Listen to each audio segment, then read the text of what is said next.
Alright guys, we're doing In Bloom off the Nevermind album by Nirvana.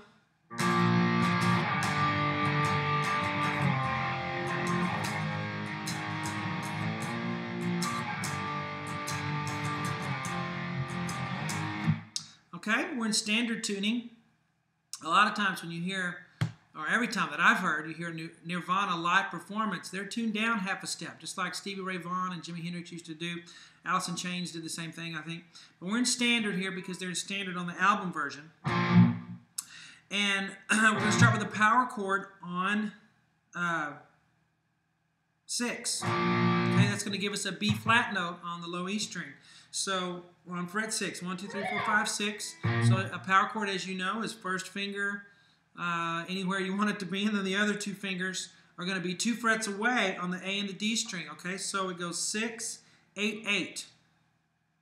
6, 8, 8 like that, okay? Now, when you do a power chord, this first finger has a couple of jobs. The first job is to hold down the low E string, and the other job is to hook a little bit and to mute the higher strings so that they don't make a note. I got a harmonic there, but you don't want those strings to come out. So this first finger is doing those 2 things. Now, there's our first power chord. Let's get this left hand going, and then we'll work on the strumming and the rhythm. All right, the next, we're going to slide down. This is a B flat, by the way. B flat power chord. Now we're going down to G. It's kind of nice to know the note name, you know, not just the fret.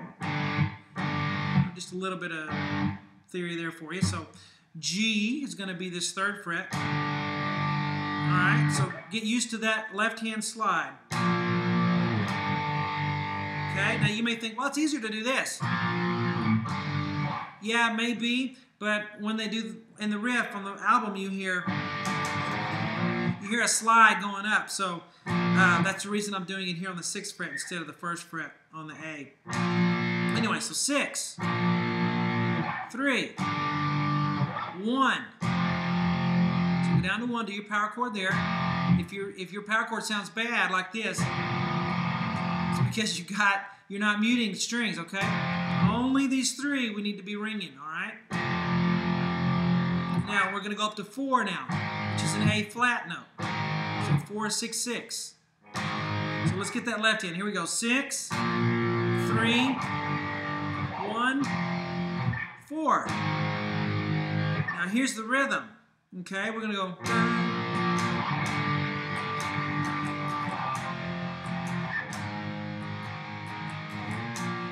Oh, there's a little turnaround thing in there I'll show you, but it's bum bum bum bum bum bum bum bum bum bum bum bum. Okay, I'll show you that in just a minute, that little last thing I did, but it's down, up, down, down, up, down, down, up, down, up, down, up, down, down, up, down, and then we're going to do this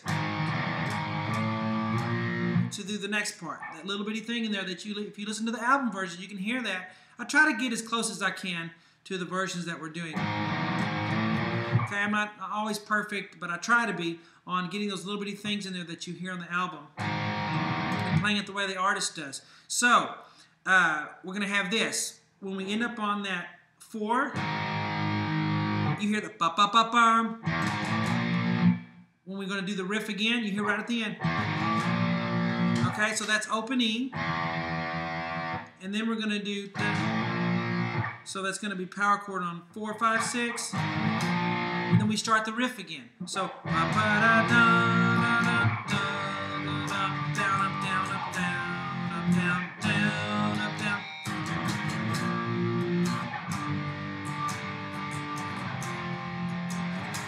And that second time you do it, when you hit that 4, you just cut it off. And you come down with your right hand and mute.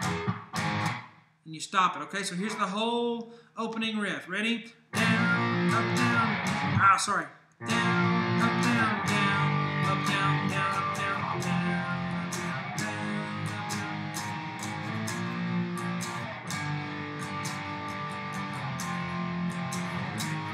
And then you cut it off, all right? In lesson 2, we'll get to the next little riff.